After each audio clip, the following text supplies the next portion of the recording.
Chapter 367 You Soul Have Died. Pipinya tidak bisa menahan diri untuk tidak membanting.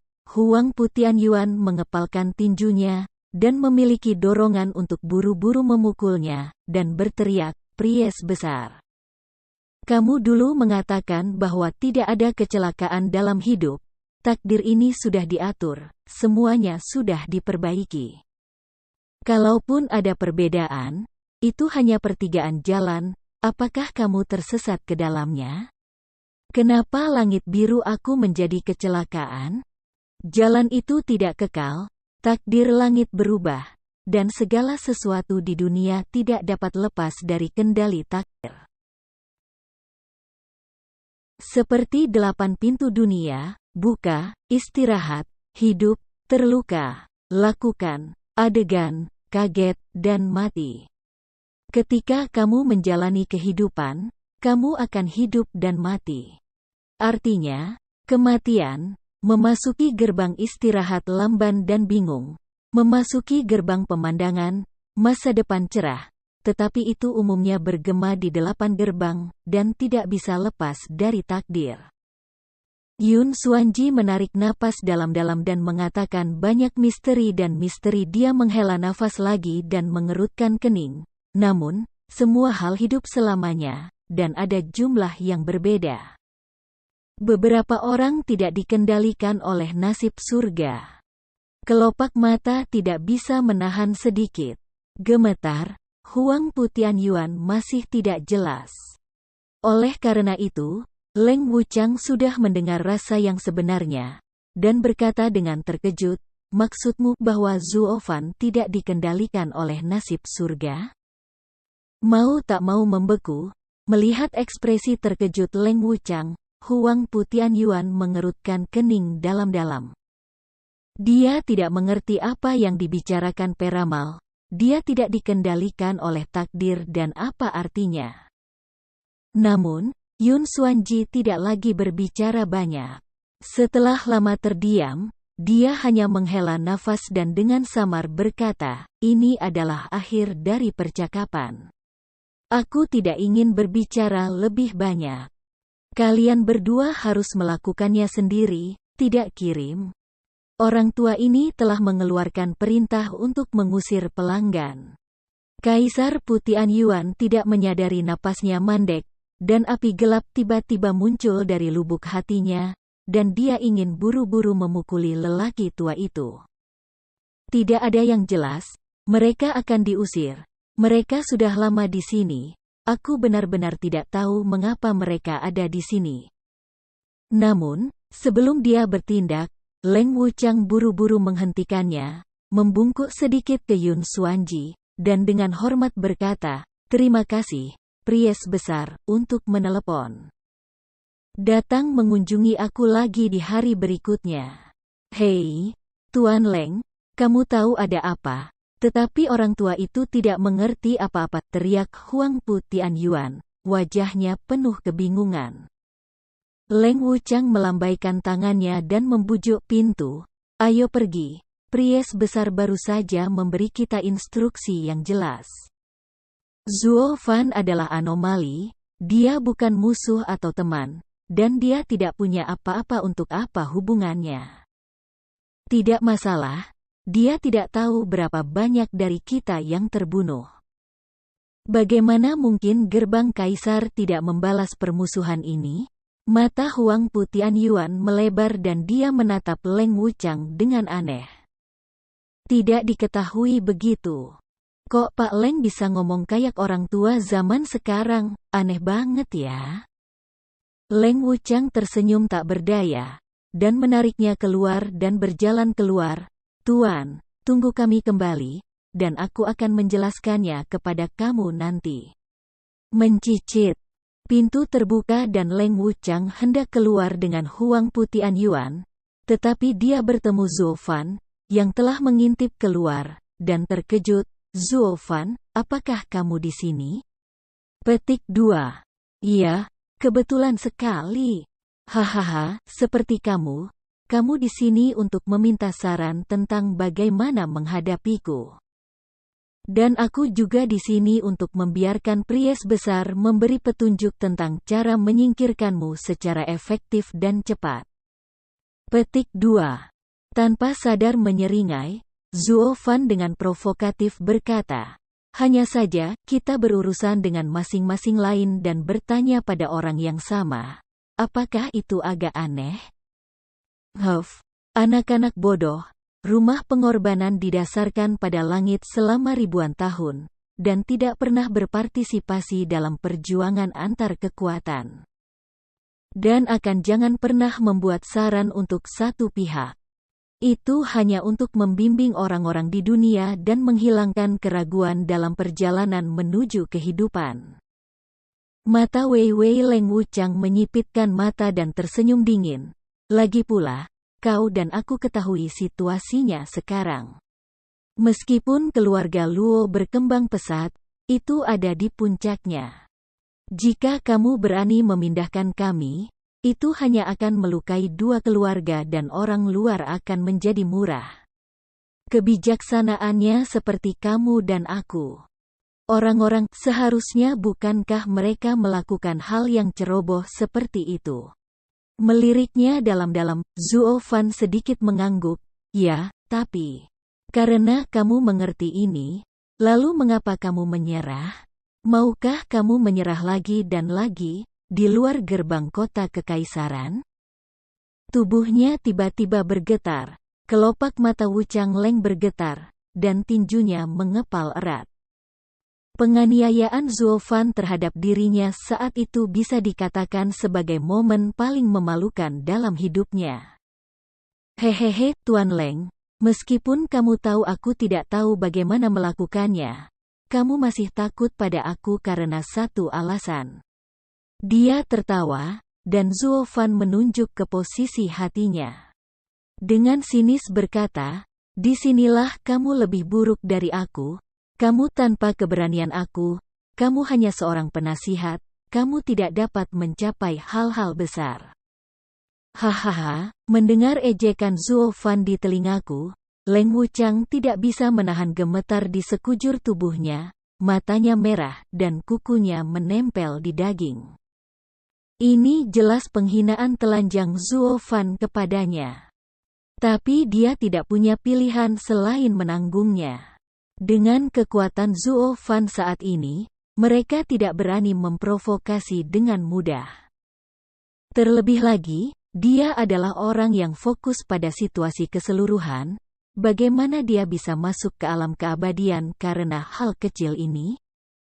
Anak laki-laki yang telah berlutut di luar pintu juga benar-benar tertegun saat ini. Dia yang telah tinggal di rumah pengorbanan selama bertahun-tahun, apa yang dia lihat dan dengar semuanya adalah hormat dan sopan. Bahkan orang munafik akan menunjukkan kemunafikan mereka di rumah pengorbanan. Jadi anak laki-laki ini bisa dikatakan sebagai anak laki-laki yang dibesarkan di bawah sinar matahari, dia belum pernah melihat kegelapan. Tapi hari ini, dia telah melihat sisi paling jahat dari sifat manusia. Meskipun ejekan Zuo Fan terhadap Leng Wuchang hanya beberapa kata, roh jahat yang sombong dan niat membunuh yang tak ada habisnya dalam kata-kata itu seperti kebencian yang akan membunuh pihak lain setiap menit. Tetapi setiap kata mengejutkan kemurnian jiwa anak itu. Dia tidak bisa berhenti takut di dalam hatinya. Ternyata orang di luar sangat jahat dan seram. Yun Xuanji menutup matanya erat-erat dan menggelengkan kepalanya tanpa daya, dan menghela nafas.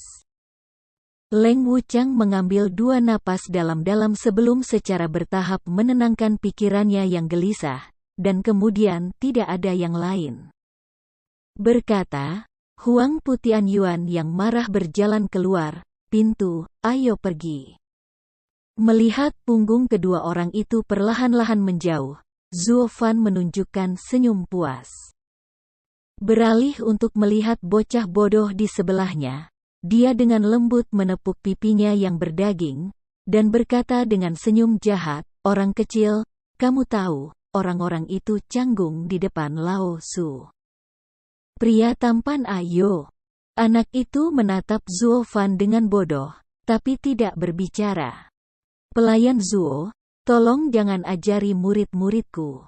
Pada saat ini, Pries besar akhirnya membuka matanya. Dengan sepasang mata sedalam bintang, dia menatap lurus ke arah Zuo yang berlawanan. Dia mengangkat bahu dengan acuh tak acuh. Zuo Fan tersenyum bebas, meremas pipi anak itu, dan segera masuk. Namun, setelah diamati barusan, dia tidak menghormati Pries besar. Ini pembohong. Ketika dia melihat bahwa dia tidak berada di puncak alam langit yang mendalam, dia bahkan kurang tertarik. Duduk santai di kursi, mengetuk meja kayu di sebelahnya secara berirama, Zuo Fan berkata dengan acuh tak acuh, "Aku ingin tahu mengapa Pries besar mengundang aku untuk datang. Mengapa?" Setelah melihat menatapnya dalam-dalam selama 1/4 jam, Yun Xuanji dengan ringan mengangkat janggutnya yang panjang dan sedikit mengangguk. Ini sebagus yang diharapkan orang tua itu. Butler Zuo benar-benar sangat manusiawi. Petik 2. Omong kosong, jika aku orang biasa, bagaimana aku bisa sekarang kamu telah mencapai status kamu saat ini? Mengapa kamu secara pribadi mengirim undangan untuk mengundang aku untuk datang? Mendengus jijik, Zuo Fan menepuk meja, berdiri, dan berjalan keluar. Jika ada hal baru yang dapat menipu Lao Su, maka Lao Su akan mengucapkan selamat tinggal. Adapun numerologi yang baru saja kamu ucapkan, maaf, Lao Su tidak mempercayainya. Dan tidak memahaminya, jadi kamu tidak perlu membuang kata-katamu. Zuo Fan pergi dengan seringai di wajahnya. Yun Xuanji hanya menonton dan tidak berbicara. Tetapi tepat sebelum dia akan melewati ambang ini, Yun Xuanji akhirnya membuka mulutnya.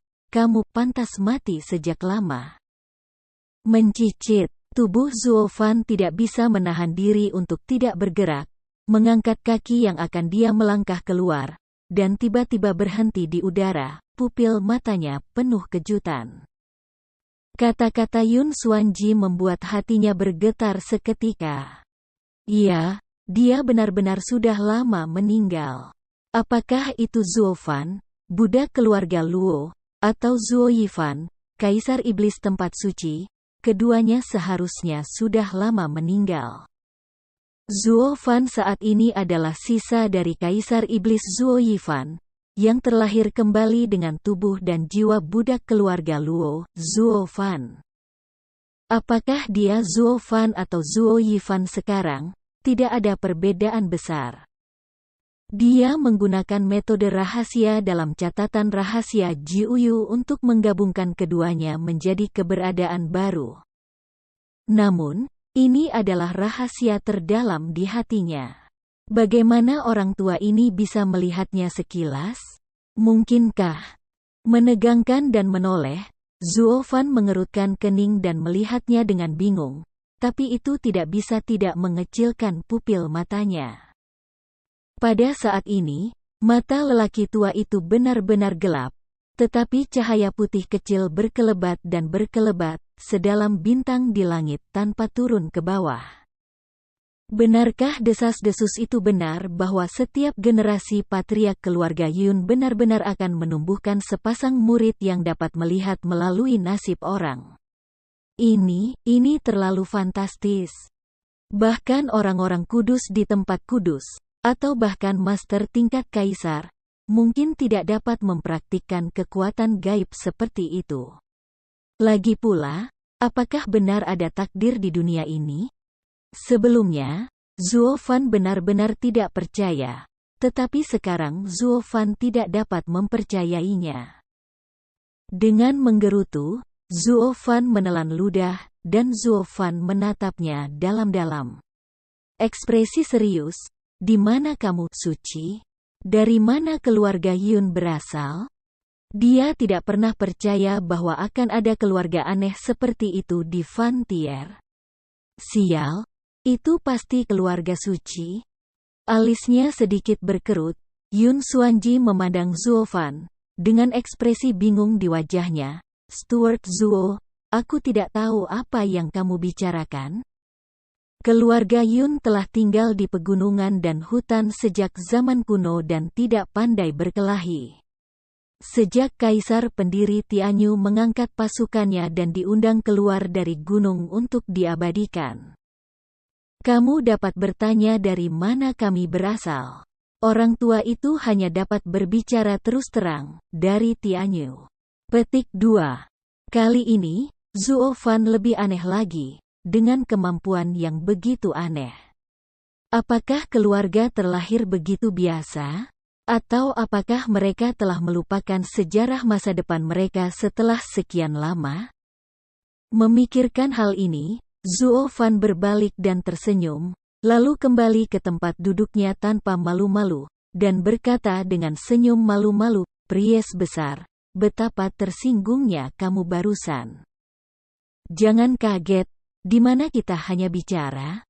Oh, aduh, sudah lama sekali sejak aku mengobrol dengan orang-orang dengan begitu bahagia, hahaha." Wajah aku bergetar.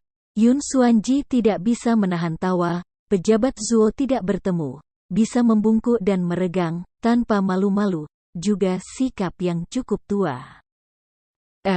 Pendeta besar, apakah kamu mengejekku atau menertawakan dirimu sendiri? Zuo Fan tidak bisa membantu tetapi tertegun. Tersenyum dan melambaikan tangannya, kepala pries besar menghela nafas. Siapa yang tidak pernah muda, tetapi pada usia ini, kursi ini, pemikirannya berbeda dari sebelumnya. Oleh karena itu, lelaki tua itu ingin bersama Zuo Guan orang tua membicarakannya dan melakukan yang terbaik untuk dunia. Chapter 368 Re-experiencing. Melihat secara mendalam pada perubahan hidup Yun Xuanji, Zuo Fan mendengarkan dengan tenang. Nasib orang terkait dengan dunia. Meskipun ada banyak pilihan, mereka tidak dapat lepas dari checks and balances dunia. Pada awalnya, lelaki tua itu yakin akan hal ini, dan dia juga mengandalkan pupil mata yang ditinggalkan oleh para leluhur ini untuk menunjukkan satu hal kepada orang-orang. Jalan yang relatif mudah. Namun, 8 tahun yang lalu, sesuatu terjadi. Segala sesuatu yang diyakini oleh orang tua itu sejak dia masih kecil runtuh. Alisnya sedikit terangkat, dan Zuo Fan memandang Yun Xuanji. Sambil menghela nafas panjang, dia mengerang sebentar, dan bergumam, pries besar sedih. Siapa yang lahir di dunia, siapa yang tidak mengalami kemunduran? Hehehe, kamu pikir orang tua itu terkena insiden itu? Demi kepercayaan diri, apakah kamu tersesat? Kapten Yun Xuan menggelengkan kepalanya sambil menyeringai, dan bergumam, mungkin ada beberapa, tetapi lebih banyak kejutan. Aku selalu berpikir bahwa semua hidup di dunia ini, tapi mainan langit dan bumi tidak bisa lepas dari hukum langit dan bumi. Jika kamu bisa melihatnya jelas, kamu juga akan acuh tak acuh. Oleh karena itu, keluarga Yun hidup di dunia, selalu melakukan hal-hal acuh tak acuh dan tidak berjuang untuk kekuasaan. Tapi sejak itu, aku telah menemukan bahwa dunia semuanya tidak bisa dihindari. Ketika surga dan bumi mengunci kita di sangkar ini, meninggalkan kami sebuah jendela, tetapi kami belum menemukannya. Berkedip kebingungan, Zuo Fan tanpa sadar menyentuh hidungnya. Difitnah, apa yang dibicarakan orang tua ini? Tampaknya dia bisa melihat apa yang dia pikirkan. Yun Xuanji tersenyum bodoh dan berkata dengan acuh tak acuh, sepertinya Steward Zuo tidak tertarik dengan numerologi. Jadi lelaki tua itu akan berbicara lebih banyak dalam istilah awam. 8 tahun yang lalu, kamu ada di sini. Pembunuhan hantu di kota Qingming pada tanggal 1 Juli benar-benar tindakan mengubah nasib melawan langit. Meskipun nasibnya terlalu lama, dia seharusnya tidak mati begitu cepat. Pupil mata sedikit mengembun, jantung Zuo Fan menegang. 8 tahun yang lalu, kejadian itu adalah kesempatan pertama baginya untuk membuat Tianyu terkenal. Sedangkan untuk mengubah nasibnya melawan langit, dia sedikit bingung. Apakah membunuh seseorang juga terkait dengan nasibnya? Selama dia tidak pantas mati, apakah Lao Su memilih hari keberuntungan lain untuk membunuhnya? Jika itu masalahnya, maka rumah pengorbanan ini dapat memperluas bisnis baru, dan melihat tanggal kematian target para pembunuh dunia. Kalau tidak, kamu tidak akan bisa membunuhnya bahkan jika kamu pergi, bukankah itu sia-sia? Sepenuhnya memahami keraguan di hatinya, Yun Xuanji tersenyum tipis, dan melanjutkan, faktanya, takdir setiap orang terhubung ke langit dan bumi, seperti langit penuh bintang. Tak terhitung jumlahnya. Dan masing-masing takdir berada dalam kegelapan. Dunia bawah terhubung satu sama lain. Karena keputusan setiap orang berbeda, jalan yang diambil akan sedikit berubah.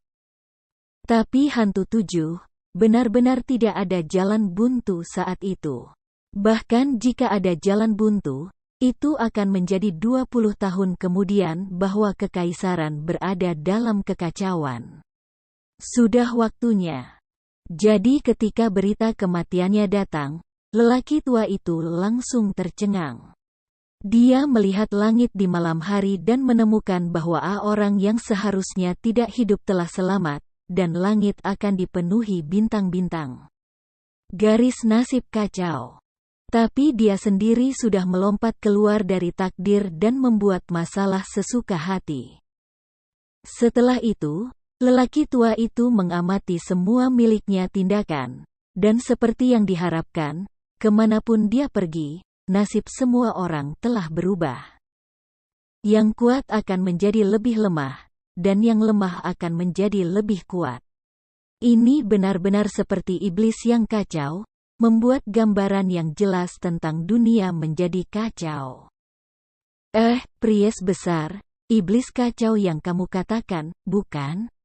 Itu akan menjadi aku. Zuo Fan menunjuk ke hidungnya, mengedipkan matanya yang besar dan polos, dan bertanya dengan sadar.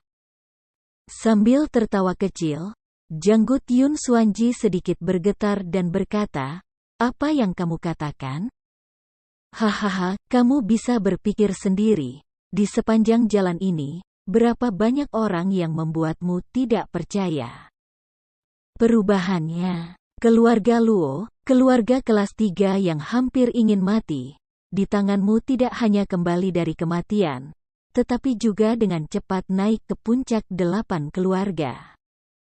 Keluarga Sue di kota Qingming, bagaimana jika tanpa kehadiranmu, hantu 7 tidak akan mati, dan mereka tidak akan berada di bawah komando rumah Jianhou. Keluarga Nona Sue ketiga seharusnya terbunuh di tangan lembah Nether menurut takdir. Menara Huayu seharusnya menjadi pertama dibunuh. Keluarga yang ditelan oleh gerbang kekaisaran akan dengan cepat memperluas pengaruhnya, dan akhirnya menyebabkan perang dunia, tetapi juga karena hubungan kamu. Huayu Lao telah hidup kembali, perjalanan gerbang kekaisaran diblokir, dan kamu menekannya, Del. Aku tidak akan membahas detailnya satu persatu. Tidak bisakah dikatakan bahwa ini adalah pengaturan takdir? Mungkin aku dilahirkan untuk bertarung gerbang kaisar dan membalikkan keadaan. Kepala, kata sofisme. Sedikit mengangguk, Yun Xuanji tersenyum dan berkata, mungkin, tapi mata lelaki tua itu benar-benar tidak melihat jejak takdir di tubuhmu. Mungkin kau berada di antara hidup dan mati. Sudah menyingkirkan belenggu takdir? Aku tidak merasakan getaran di hatiku. Meskipun Zuo Fan keras di bibirnya, dia sudah mempercayainya di dalam hatinya. Bahkan jika dia tidak masuk angin pada kekosongan nasib, lelaki tua ini benar, dia adalah orang antara hidup dan mati. Jika kamu adalah master di atas Void Realm, bahkan jika tubuh kamu hancur, jiwa kamu dapat dilahirkan kembali. Tetapi meskipun demikian, itu tidak dapat dikatakan sebagai kelahiran kembali, karena kamu tidak mati sama sekali. Tapi dia berbeda, Kaisar Iblis Zuo Yifan sudah mati.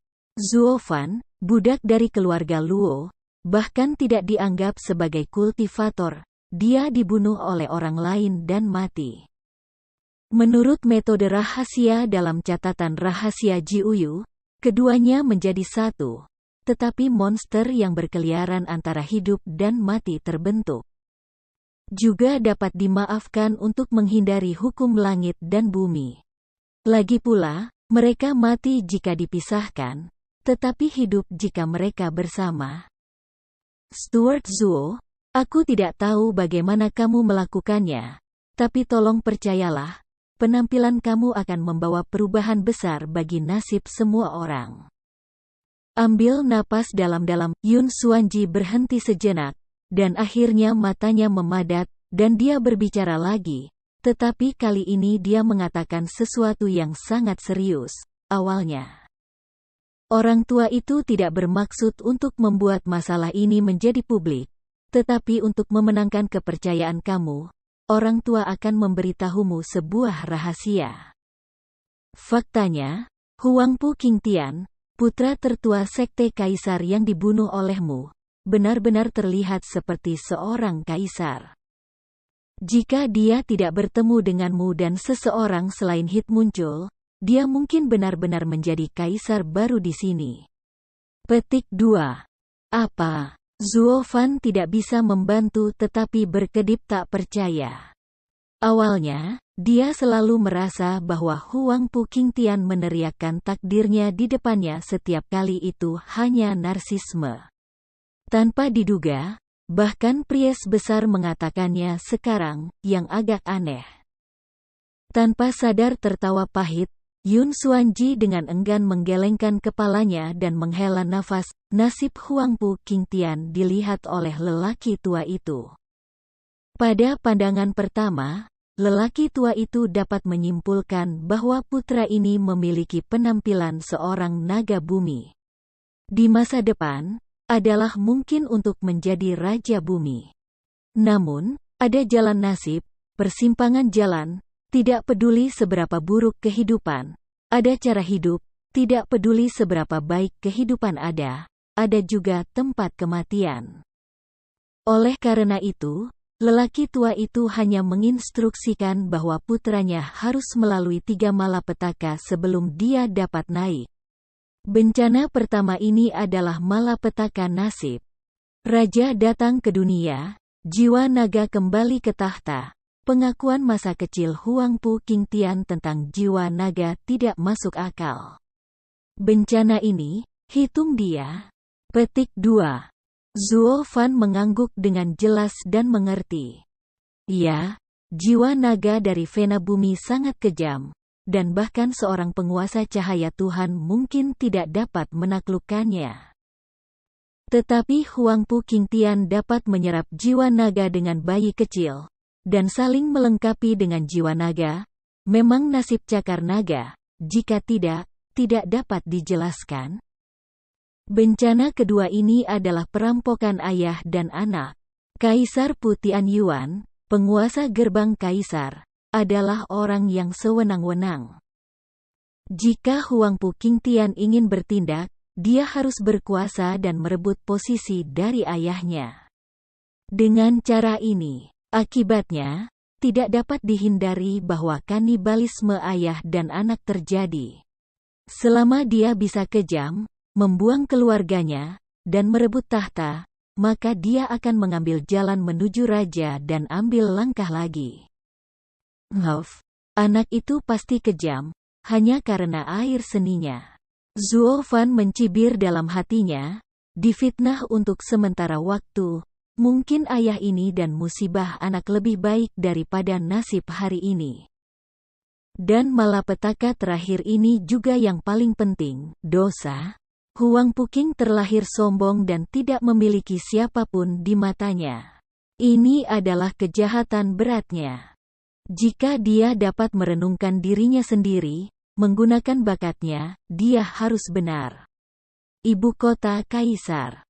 20 tahun kemudian, di bawah komandonya, gerbang Kaisar akan menjadi yang paling makmur dan bersaing dengan keluarga kerajaan. Tidak masalah. 40 tahun kemudian, itu dapat digantikan oleh keluarga kerajaan dan jadilah penguasa surga. Yah, jika ini masalahnya, maka tidak ada kemungkinan seperti itu. Dengan kesombongan anak itu, bagaimana dia bisa merenungkan dirinya sendiri? Dia akan sangat baik jika dia tidak memperlakukan orang lain dengan lubang hidungnya. Bencana terakhir ini, dia akan menjadi jutawan sulit untuk melewatinya. Zuo Fan melambaikan tangannya dan tersenyum tiba-tiba, sepertinya kaisar mereka tidak dapat memenangkan dunia. Dan itu telah tidak ada hubungannya denganku. Perlahan menggelengkan kepalanya, Yun Xuanji dia menghela nafas, orang-orang akan berubah. Sama seperti pelayan Zuo, menurut lelaki tua itu, dia menjadi lebih damai dalam beberapa tahun terakhir. Jika Huang Puking Tian masih hidup, mungkin dia benar-benar bisa lulus ujian dosa, mungkin tapi sayang dia bertemu seseorang di luar takdirmu, dan masa depannya yang baik terputus. Sayang sekali. Yun Xuanji menghela nafas sebentar, tetapi Zuo Fan menyentuh hidungnya. Tanpa komentar, dia menatapnya dan berkata, "Priest besar, kamu telah memberitahu aku begitu banyak, apa yang kamu ingin aku lakukan?" Menguntungkan rakyat jelata. Yun Xuanji tiba-tiba berdiri di sana ketika dia bangun, dia membungkuk dalam-dalam di bawah tatapan terkejut Zuo Fan, dan berkata dengan sungguh-sungguh. Orang tua itu tahu bahwa nasibnya sangat dalam, dan nasib tidak dapat diubah. Bahkan jika diubah secara paksa, itu hanya akan mengambil lingkaran, dan pada akhirnya akan kembali ke jalan semula. Oleh karena itu, para tetua berterima kasih atas penderitaan rakyat jelata, tetapi tidak dapat membantu, dan mereka hati sangat lemah. Sekarang aku tahu bahwa Stuart Zuo memiliki kekuatan untuk mengubah nasib melawan langit, dan aku sangat senang. Pada saat ini, semua kekuatan sudah berakhir, dan perang akan segera dimulai, dan ini adalah yang paling waktu berbahaya bagi Tianyu. Orang tua itu hanya berharap pejabat Zuo bisa memperkecil perang, agar tidak membuat rakyat biasa menderita, dan rakyat gelisah. Tidak apa-apa, namun, dia belum menyelesaikan kata-katanya. Zuo Fan melambaikan tangannya dan berkata sambil mencibir, "Priest besar, aku selalu berpikir kamu adalah orang bijak, tetapi aku tidak berharap menjadi begitu bingung. Kamu baru saja mengatakan bahwa aku adalah Raja Iblis. Apakah ada orang di dunia yang memungkinkan Raja Iblis menyelamatkan dunia?" Dia merenung sejenak. Yun Xuanji mengangkat kepalanya dan menatapnya dalam-dalam. "Kamu adalah iblis. Tapi itu dulu. Sekarang juga. Setelah itu. Juga." Zuo Fan berkata sangat tegas, tidak diragukan lagi. Yun Xuanji menatapnya dengan tenang. Tetapi dia menghela nafas, "Yah. Karena kamu sudah melompat keluar dari nasibmu, mengapa repot-repot pergi ke arah yang sama?" Meskipun lelaki tua itu tidak tahu siapa kamu sebenarnya, aku melihatmu sepanjang jalan. Apa yang dia lakukan bukanlah cara yang tidak dewasa dari anak Maoto. Itu pasti seorang master yang mengambil rumah dan kelahiran kembali. Jika ini benar, jika seorang master dapat melakukannya lagi, itu pasti seorang situasi fana. Tapi kamu tidak pernah berpikir bahwa kamu dapat melakukannya lagi dan melompat keluar dari siklus nasib.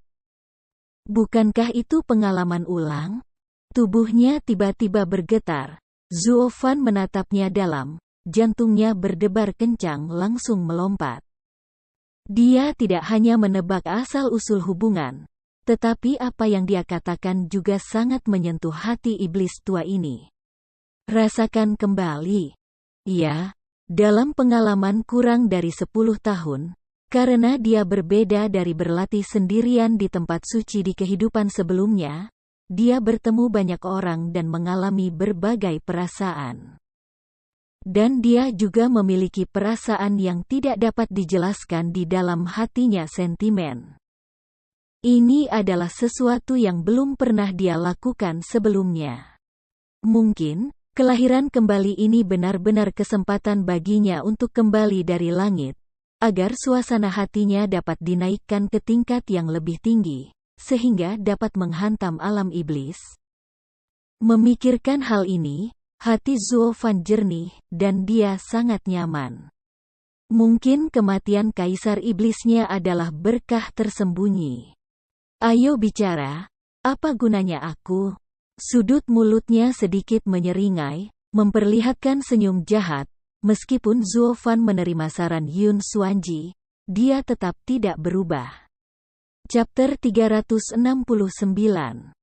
Jenggotnya sedikit bergetar, dan Yun Xuanji melihat bahwa Zuo Fan telah setuju dalam penyamaran, dan dia tidak bisa menahan senyum kegirangan.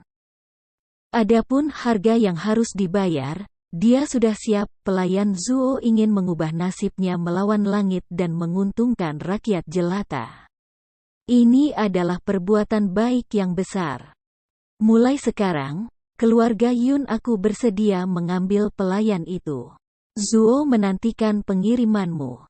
Rahasia surga, mengetahui jalannya, seandainya pelayan Zuo bertindak tanpa pandang bulu, membuat orang-orang di dunia lebih sulit. Petik 2. Mata tidak bisa tidak cerah, hati Zuo Fan adalah sangat gembira. Rumah pengorbanan 3 dari 4 pilar, semuanya pergi kepadanya, yang sangat membantunya. Kamu tahu, Pries besar Yun Xuanji disebut setengah dewa, dan dia bisa melihat melalui kehendak surga, meskipun dia tidak bisa. Tapi meski begitu, aku bisa memberinya saran yang paling akurat, kalau ada xiao-xiao yang memanfaatkannya untuk berurusan dengan binatang buas dan menebasnya di belakang. Benar saja, dia berpikir seperti ini, dan saran Yun Xuanji terngiang di telinganya. Steward Zuo, keluarga Yun selalu netral. Ini tidak boleh dikatakan, tetapi lelaki tua itu untuk demi dunia. Hancurkan saja kasus ini. Kemarin, lelaki tua itu menyaksikan langit di malam hari dan memutuskan bahwa keluarga Luo telah bangkit seperti sekarang ini. Namun, mereka yang dapat menghancurkan keluarga Luo memiliki 4 kekuatan. Yang 4, pilih. Zuo Fan bertanya dengan mendesak. Yang pertama adalah gerbang kekaisaran, kekuatan naga bumi. Yang kedua adalah ibu kota kekaisaran, kekuatan Panlong. Yang ketiga adalah perdana menteri kekaisaran, Zhuge Changfeng, naga tersembunyi. Yang keempat, pada titik ini, Yun Xuanji menyipitkan matanya, menghela nafas, menunjuk ke utara dan berkata, ini juga yang paling mengkhawatirkan orang tua itu. Dan itu juga paling mampu arang. Negara anjing rong, naga jahat. Kekuatan. Petik 2. Murid-murid tiba-tiba menyusut, dan Zuo Fan berkata dengan kaget, Dou Krong. Pertempuran yang menentukan antara berbagai faksi di kekaisaran modal, apa itu untuk mereka? Bisakah dikatakan bahwa mereka akan mengambil kesempatan untuk menyerang? Tapi ini bukan masalah keluarga Luo, kamu harus bertarung sendirian. Petik 2. Aduh, orang tua itu tidak jelas. Lagi pula, lelaki tua itu tidak ada di pengadilan, dan dia tidak berjuang untuk kekuasaan. Aku sangat mengerti. Hanya dengan melihat tren umum langit, keempat kekuatan ini cenderung mengarah pada keluarga Luo. Perlahan menggelengkan kepalanya, Yun Xuanji menghela nafas.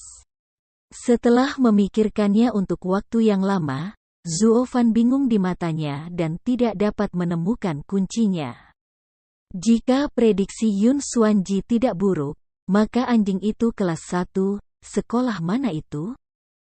Matanya sedikit menyipit, dan Zuo Fan mengingat gadis aneh yang bertemu di Gunung Raja Binatang ketika dia mengingat pertentangan 100 aliran pemikiran. Dia selalu merasa ada sesuatu yang aneh di dalamnya. Bisakah dikatakan bahwa seseorang diam-diam berkomunikasi dengan anjing Rongguo?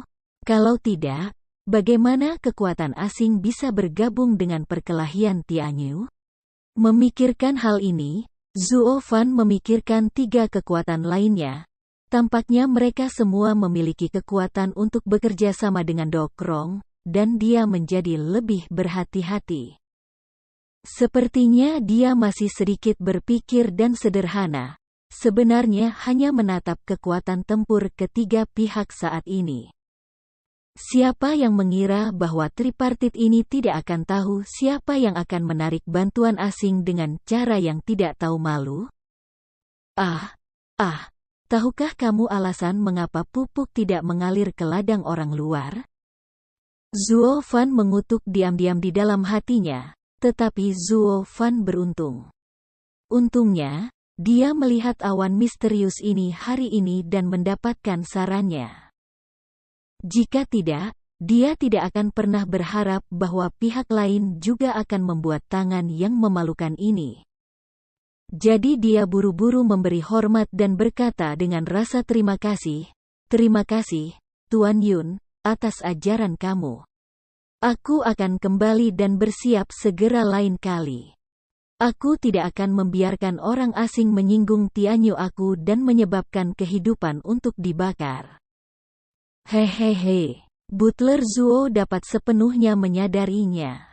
Sangat menyenangkan memiliki tanggung jawab ini. Namun, sebelum kamu pergi, lelaki tua itu masih memiliki hadiah untuk diberikan. Tersenyum tipis, Yun Xuanji melihat keluar dan berlutut. Bocah itu melambaikan tangannya dan berkata, "Xiao Dongxi, panggil Suanger." Ya, bocah itu sedikit mengangguk, bangkit dan pergi. Zuo Fan menatap Pries besar dengan tatapan aneh. Dia tidak tahu harta apa yang akan dia berikan padanya. Dia baru saja melihat wajah tuanya dengan senyum misterius di wajahnya untuk waktu yang lama.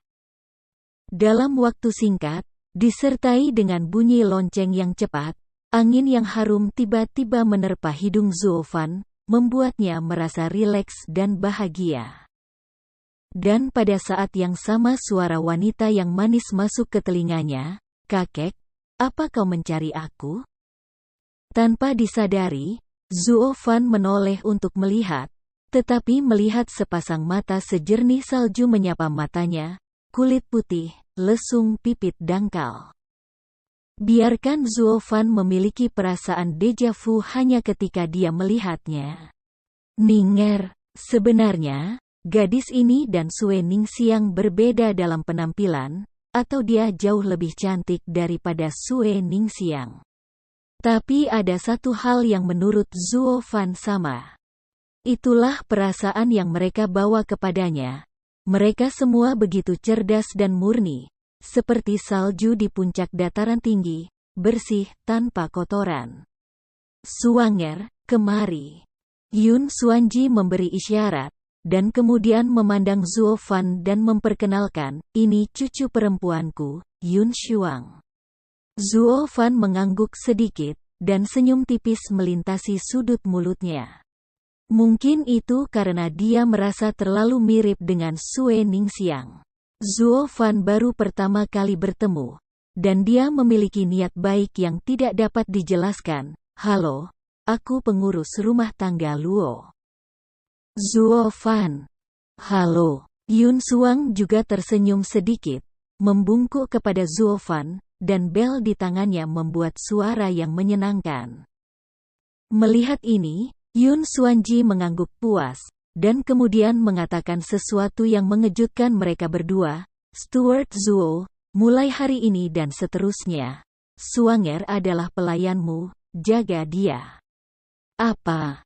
Tiba-tiba menghirup napas dingin, Zuo Fan dan Yun Suang sangat terkejut hingga mata mereka hampir keluar. "Kakek." Yun Suang menatap wajah tegas Yun Xuanji, penuh keluhan, dan kabut perlahan memenuhi matanya. Zuo Fan juga melambaikan tangannya dengan keras, dan berkata dengan dingin, "Pries besar, karena kamu bersedia membantu keluarga Luo aku, Zuo sudah berterima kasih. Mengapa membuat keputusan yang menjijikkan? Apakah itu Zuo? Seseorang yang terlihat seperti orang yang bernafsu, siapa yang akan menipu pria dan wanita, dan masih bekerja pada sekutunya? Hehehe. Bahkan jika kamu adalah orang seperti itu, bagaimana orang tua itu bisa rela bersikap seperti itu? Ini? Bagaimana dengan cucuku?" Aku tersenyum dan menggelengkan kepalanya. Yun Xuanji berkata dengan acuh tak acuh, "Memang benar cucuku, seperti orang tuaku, memiliki sepasang dewa murid yang dapat memecahkan rahasia surga. Pewaris generasi ke-8 patriark keluarga Yun, yang dikenal sebagai Santo Yun Shuang. Orang tua itu memintanya untuk mengikuti kamu untuk membimbing kamu setiap saat, agar tidak melakukan apapun yang akan menyebabkan bencana bagi dunia. Bagaimanapun, kamu berada dalam kontroversi 100 aliran pemikiran. Setelah kehilangan kewarasannya sekali, keluarga Luo, yang bisa bersembunyi selama beberapa tahun lagi dan menuai keuntungan, memasuki perselisihan ini sebelumnya. Sehingga orang-orang di dunia harus menghadapi perang terlebih dahulu. Apakah itu untuk keluarga Luo atau tren umum dunia? Ini adalah kesalahan besar." Pipinya memerah, dan Zuo Fan menyentuh hidungnya tanpa berkomentar. Dia juga tahu betul di dalam hatinya bahwa dia agak ceroboh tentang apa yang dilakukan Huang Puqingtian di awal, dan dia juga introspeksi diri. Ini tidak dilakukan oleh orang bijak. Namun, ada beberapa hal yang kamu tahu salah, dan kamu benar-benar harus melakukannya sampai akhir. Jika dia diberi kesempatan untuk melakukannya lagi, dia akan membunuh Huang Puqingtian lagi. Anak ini tidak mati, dia tidak berdamai. Setelah mendengar alasan kakek, Yun Suang menatap Zuo Fan dengan takut-takut, pupilnya tiba-tiba menjadi gelap gulita, dan bintang-bintang mekar dengan cerah, yang tampak seperti Yun Xuanji. Setelah beberapa saat, dia terkejut dan berkata, dia tidak memiliki takdir yang terjerat. Mungkinkah dia adalah pria aneh yang sering dibicarakan kakek, melompat keluar dari belenggu nasib? Itu benar, ini orang ini, pengurus rumah tangga keluarga Luo, Zuo Fan. Sambil terkekeh, Yun Xuanji memandang Yun Shuang dan berkata, "Suang jangan salahkan kakek karena kejam tidak ada cara. Untuk menyelamatkan orang-orang di dunia, kamu hanya bisa mengandalkan orang ini untuk mengubah nasib kamu. Tapi orang ini kejam, tidak baik, dan meracuni dunia. Bukan tidak mungkin. Jadi kakek ingin kamu tetap di sisinya, untuk membimbing perkataan dan perbuatannya, memimpin ke jalan yang benar, dan menyelamatkan rakyat jelata.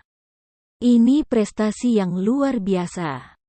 Batuk-batuk-batuk. "Pendeta besar, aku tidak ingin menyalahkan kamu. Tetapi kamu berada di depan aku seperti ini memarahi aku. Apakah tidak apa-apa?" Zuo Fan terdiam beberapa saat dengan batuk kering.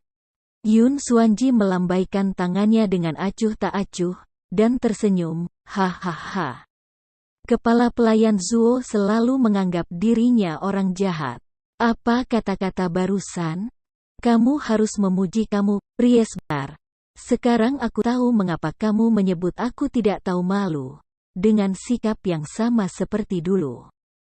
Tetapi bahkan sekarang, kamu sudah tua dan kuat, dan gaya kamu tidak berkurang. Aku tidak tahu malu seperti dulu. Kamu seperti ini, tunjuk biksu secara terang-terangan dan memarahi pria botak itu. Di mana itu? Kepala pelayan Zuo berada di pintu sekarang, hampir muntah darah dari kefasihan peramal saleh itu, orang tua tidak bisa melakukannya. Ini benar-benar setelah gelombang sungai Yangtze mendorong gelombang ke depan, satu generasi lebih kuat dari satu generasi. Engah. Ketika Yun Suang melihat kakeknya dan pelayan Zuo bertengkar sarkasme, dia terkekeh dan kehilangan kesedihan sebelumnya. Melihat adegan ini, Yun Xuanji menepuk kepalanya dengan mengantuk, mendorongnya ke Zuo Fan, dan berkata sambil tersenyum, "Stuart Zuo, Suanger akan diurus olehmu di masa depan. Dan gadis ini juga akan membantumu dan tidak akan menjadi beban. Tolong jangan tinggalkan dia. Orang tua itu tidak selalu bisa mengingatkanmu di depanmu, tapi dia bisa.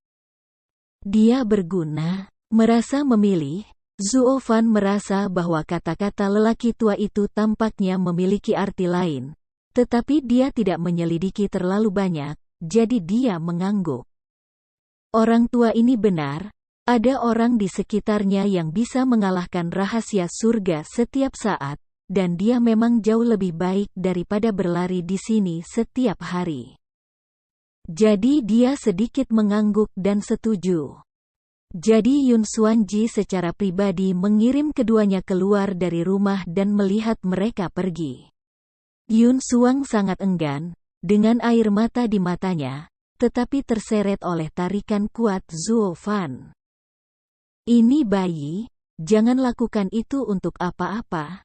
Jika adegan ini dilihat oleh orang lain, Zuo Fan harus dianggap sebagai pedagang yang menculik wanita.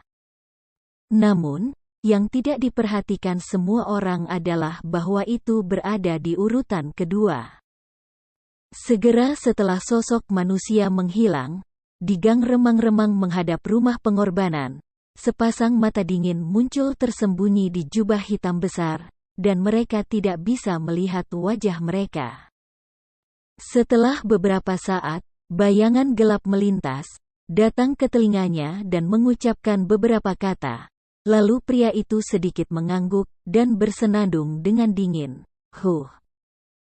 Lelaki tua ini yang ingin mati setelah netral untuk ratusan tahun, itu masih pengecualian.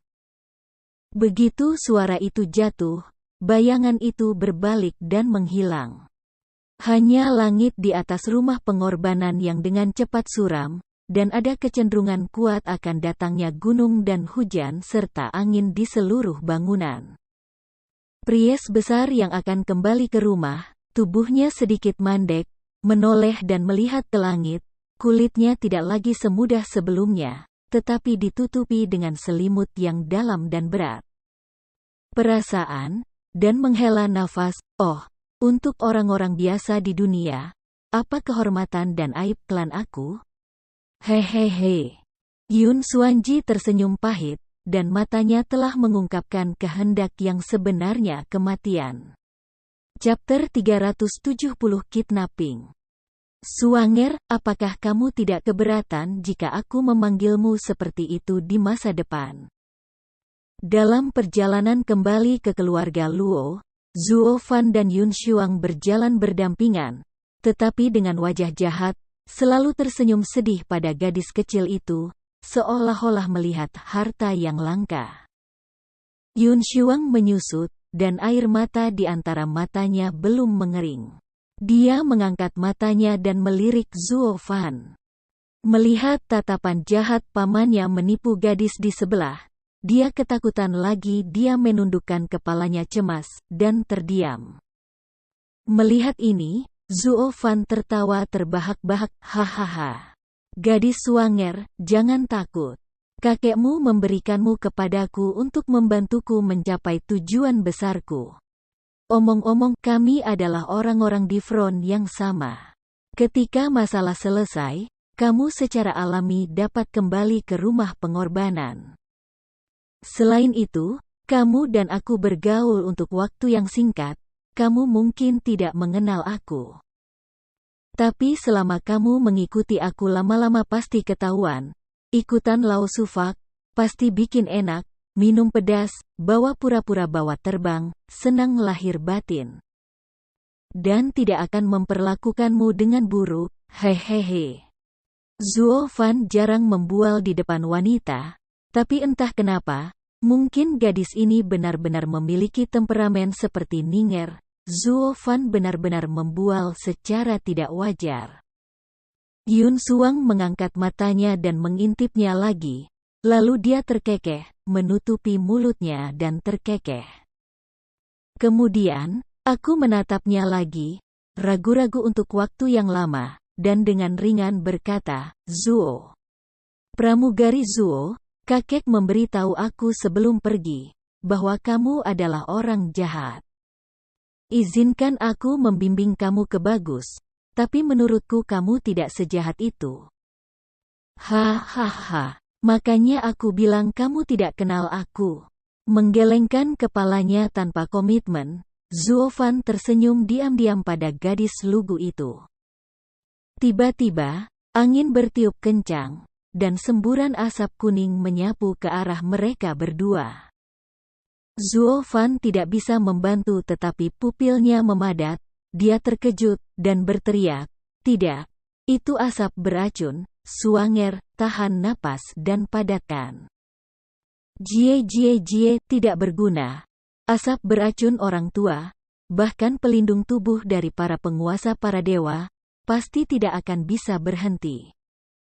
Namun, sebelum Zuo Fan dapat memblokir Yun Shuang di belakangnya, suara tanah yang aneh sudah bergema melalui mereka dua telinga orang. Segera setelah itu, aku melihat asap kuning menyelimuti mereka berdua. Zuo Fan mengerutkan alisnya, dan tiba-tiba merasa bahwa langit berputar di depan matanya. Sudah jelas di hatinya, ternyata asap. Lalu, dia melemparkan dirinya dan jatuh ke tanah, benar-benar pingsan. Stuart Zuo. Yun Suang terkejut dan berteriak, tetapi pada saat ini, asap kuning sudah tiba di depannya dan segera menyerbu tubuhnya. Dia tidak bertahan terlalu lama selama 2 detik, sebelum matanya menjadi gelap, dia juga jatuh dan berbaring di Zuo Fan. Pada saat ini, 3 sosok terbang melewati, dan yang di tengah sudah tua dan keriput. 2 janggut dan alis kuning ditarik ke bawah.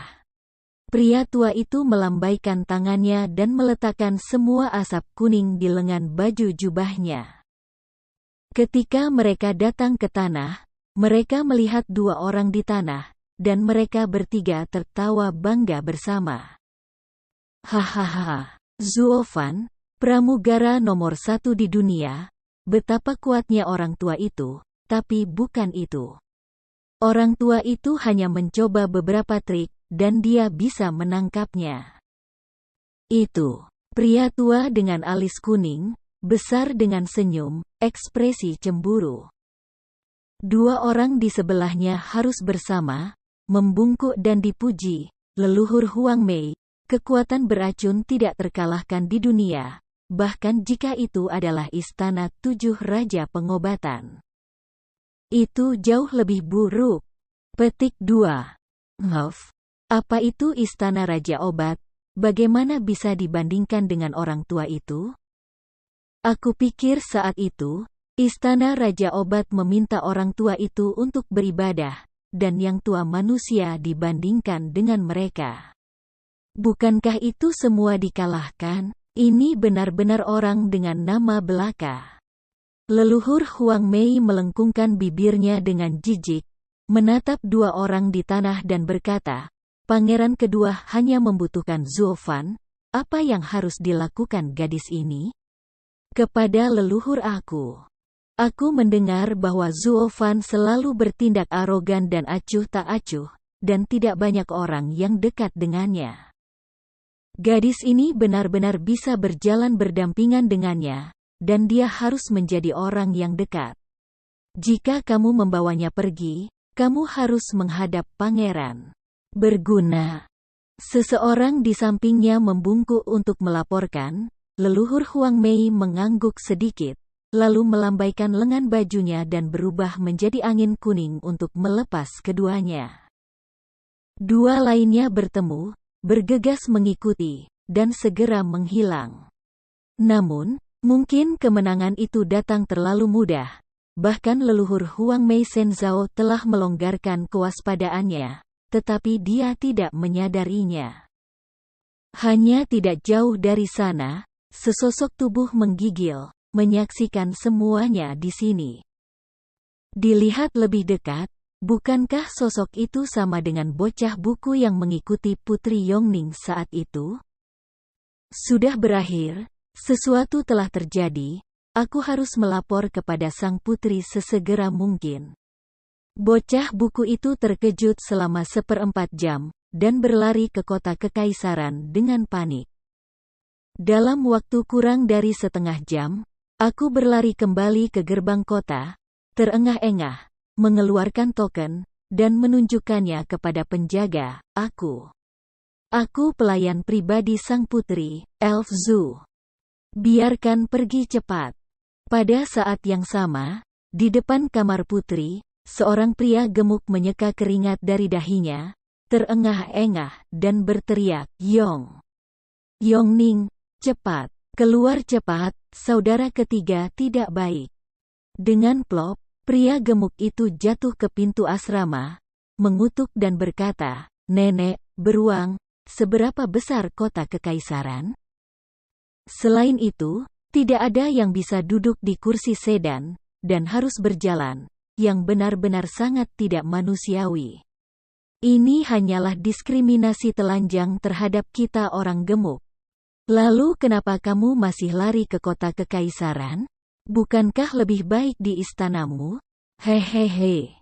Dengan mencicit, pintu asrama terbuka, dan Putri Yongning melompat keluar dengan langkah ceria, dan tertawa terbahak-bahak. Pria gemuk itu menoleh dan melirik adiknya. Dia terdiam beberapa saat, dan bergumam, apakah kamu pikir aku bersedia lari ke tempat hantu ini? Ayah selalu mengirim aku pria gemuk ini untuk melakukannya. Kakak tertua, yang mulia, duduk di kota kekaisaran, memproses dokumen. Saudara kedua bertanggung jawab atas penjaga kota kekaisaran, dan berpatroli setiap hari. Hanya aku, seorang pria gemuk yang tidak dicintai. Bahkan mungkin ayah aku tidak ingin melihat aku. Biarkan aku pergi jika aku pergi keluar untuk bisnis. Dan aku tidak sabar untuk membawa aku ke Tiananhai Utara. Jangan pernah kembali. Oh, manusia di dunia selalu memiliki kebencian yang mendalam terhadap orang gemuk. Saudaraku, sangat sulit bagimu untuk menjalani kehidupan yang begitu besar. Yongning datang kepadanya. Sebelumnya, dia menyentuh kepalanya dengan lembut dan menghibur, tetapi sudutnya mulutnya selalu tersenyum, seolah-olah dia akan meledak kapan saja. Sudut mulut pria gemuk itu berkedut, dan dia menjatuhkan tangan gioknya sesuka hati, dan berkata dengan acuh tak acuh, ayo, Sister Huang, jangan mengolok-olok saudara ketigamu lagi. Aku datang ke kamar tidurmu kali ini. Dan itu juga untuk urusan bisnis. Ini tentang hukuman yang dijatuhkan ayahmu ketika kamu menyelinap keluar terakhir kali. Petik 2. Apa, ayah yang dia tahu? Petik 2. Tidak terkejut, Yongning curiga melihatnya, wajahnya tidak ramah, saudaraku, bagaimana dia tahu tentang terakhir kali aku menyelinap keluar? Apakah kamu memberitahu rahasianya? Sekelompok orang jahat, jangan bersaudara lagi. Dengan enggan memutar matanya, pria gemuk itu menatap gadis ini, dan menghela nafas. Yongning, saudara ketiga, aku tidak perlu mengatakan apa-apa. Sepanjang hari, aku hampir kelelahan, bagaimana bisa aku peduli padamu? Adapun kakak laki-laki tertua, dia selalu memiliki segalanya untuk dilakukan, dan dia berbaring di meja dan mengoreksi dokumen resmi setiap hari. Akankah dia pergi untuk membuat laporan kecil? Kakak kedua tidak akan bisa melakukannya jadi. Kamu tahu, sejak kecil, matanya hanya menatap kakak tertua. Bagaimana mungkin merawat kamu? Petik 2. Aneh, siapa yang menceritakan rahasianya? Putri Yongning mengerutkan keningnya alisnya dan menggertakkan giginya, jangan biarkan putri ini menangkapnya. Jika kamu tiba, jika tidak, kamu akan hancur berkeping-keping. Pria gemuk itu berdiri di samping, menatapnya dengan kosong, dan kemudian bergetar kepalanya tak berdaya. Yongning, jangan terlalu naif. Bahkan jika kita tidak tahu, dan aku seharusnya mendengar beberapa kekacauan. Sebagai Kaisar Tianyu, ada banyak mata-mata di bawahnya. Kamu ingin membuat gerakan kecil di kota kekaisaran, tetapi kamu masih ingin bersembunyi dari mata orang-orang tuanya. Apakah kamu berpikir terlalu banyak? Petik 2. Oh ya, setelah pengingat saudara ketiga, aku ingat itu pasti legendaris penjaga hantu. Seperti hantu, seperti belatung yang menempel pada tulang, tidak bisa dibuang, terjerat kan? Yongning bertepuk tangan dan bersumpah, pasti mereka, kalau tidak, siapa sangat cakap dan tahu aku melarikan diri? Tanpa sadar menarik napas, pria gemuk itu menarik napas dalam-dalam. Dia meliriknya, tetapi tersenyum pahit. Yongning, kamu memiliki penyakit otak. Kamu memiliki kekacauan, semua keluarga besar di luar gerbang kota telah melihatnya pada waktu itu. Siapa yang tidak tahu, apakah kamu membutuhkan penjaga hantu? Mari kita bicarakan. Apa itu penjaga hantu? Kekuatan rahasia yang dikendalikan oleh ayah sendiri. Tidak ada seorang pun di dunia yang tahu apa tubuh mereka yang sebenarnya. Hanya tahu bahwa pemimpin Ghost Guardian adalah Raja Hantu keempat dari 4 pilar. Bahkan 3 pilar lainnya, ya dia takut pada 3 poin. Pria sebesar itu akan menatapmu, gadis kecil, apakah kamu melihat dirimu terlalu tinggi? Gadis kecil apa, saudari? Aku juga seorang putri, oke? Mencibir tidak puas, Yongning bersenandung lembut. Berbicara. Pria gemuk itu menghela nafas dan menggelengkan kepalanya. Lupakan saja, Yongning, sepertinya kita tidak memiliki bahasa yang sama. Biarkan aku memberitahu kamu keputusan ayah, dan Putri Yongning akan menerima pesanan. Yongning menerima perintah. Panjang umur kaisarku, panjang umur, panjang umur. Begitu kata-kata terakhir pria gemuk itu terdengar, Yongning buru-buru berlutut dan berkata dengan hormat. Pria gemuk itu juga tiba-tiba menjadi serius, dan berkata dengan acuh tak acuh, dekrit kaisar. Yongning keluar dari istana secara pribadi, ada kurangnya martabat. Hukuman khusus dilarang selama setahun penuh, agar untuk melihat akibatnya, tolong ini. Petik 2. Hah, 1 tahun. Mendengar keputusan ini, wajah Putri Yongning menjadi datar dan dia roboh ke tanah, penuh kesedihan. Dikurung di istana selama setahun penuh, ini merupakan pukulan besar bagi wanita yang aktif dan aktif itu. Pria gemuk itu memandang gadis itu dengan sedih, dan dia tidak tahan. Dia ingin maju dan menghiburnya, tetapi pada saat ini, bocah buku kecil itu bergegas dan berteriak, tidak. Sekarang, putri, sesuatu yang besar telah terjadi. Apa hal besar, begitu cemas? Alis berkerut, Yongning menghela nafas, Apakah ada sesuatu yang besar yang bisa lebih dari aku, dilarang selama setahun penuh besar? Ngomong-ngomong, bukankah aku memintamu untuk meminta Suanger menunjukkan wajahku? Mengapa orang-orang belum datang? Terengah-engah, Elf Zu buru-buru berkata, aku tidak bisa datang. Sekarang, gadis Suanger dan Zuofan itu semuanya diculik oleh seorang lelaki tua. Apa? Mata Yongning dan Fatih memadat, dan mereka berteriak bersama. Ya, putri, aku melihatnya dengan mata kepala sendiri, kata Luzu tegas. Siapa yang melakukan itu? Pria gemuk itu mengerutkan kening dan berkata dengan cemas. Aku mendengar mereka mengatakan bahwa dia tampaknya adalah pangeran kedua.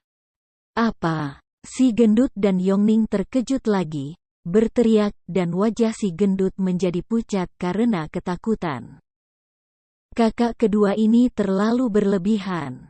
Sebagai pangeran, dia benar-benar melakukan penculikan, dan dia juga mengikat orang suci dari rumah Pries besar dan pelayan keluarga kekaisaran. Elf Zu, kamu bersamamu, sekarang aku akan menghadapi orang suci. Ayahku akan berpartisipasi dalam bukunya. Petik 2. Yongning mendengus marah, dan kemudian menarik Luzu ke arah ruang belajar kaisar. Luzu mengangguk dan mengikuti dari dekat. Tetapi pria gemuk itu terkejut, dan buru-buru berjalan di luar istana. Hei, saudara ketiga, kemana kamu akan pergi? Bukankah kita harus memberitahu ayahku dulu? Yongning terkejut dan bertanya. Pergi beritahu ayahmu, semuanya sudah terlambat. Pria gemuk itu menggertakkan giginya dan berkata dengan cemas. Apa yang terlambat? Yongning bingung dan berkata dengan ekspresi ragu. Karena saudara kedua mengikat mereka, maka mereka akan baik-baik saja untuk sementara waktu, jangan khawatir. Apa yang aku lakukan? Bisakah kamu santai? Dan aku tidak khawatir akan terjadi sesuatu pada mereka. Aku takut saudara kedua akan mengalami kecelakaan. Anak kedua ini, yang otaknya ditendang oleh keledai, berani menyerang binatang itu? Ning untuk memprovokasi Raja Yama, memprovokasi pelayan Zuo. Peribahasa yang diposting oleh 100 aliran pemikiran bukanlah lelucon. Petik 2. Pria gemuk itu menyeka kepalanya dengan keringat dingin, wajahnya memerah dan tubuhnya yang gemuk menjadi sangat ringan saat ini. Melihat ada sesuatu yang salah, Yongning memikirkannya sedikit, dan buru-buru menindaklanjutinya.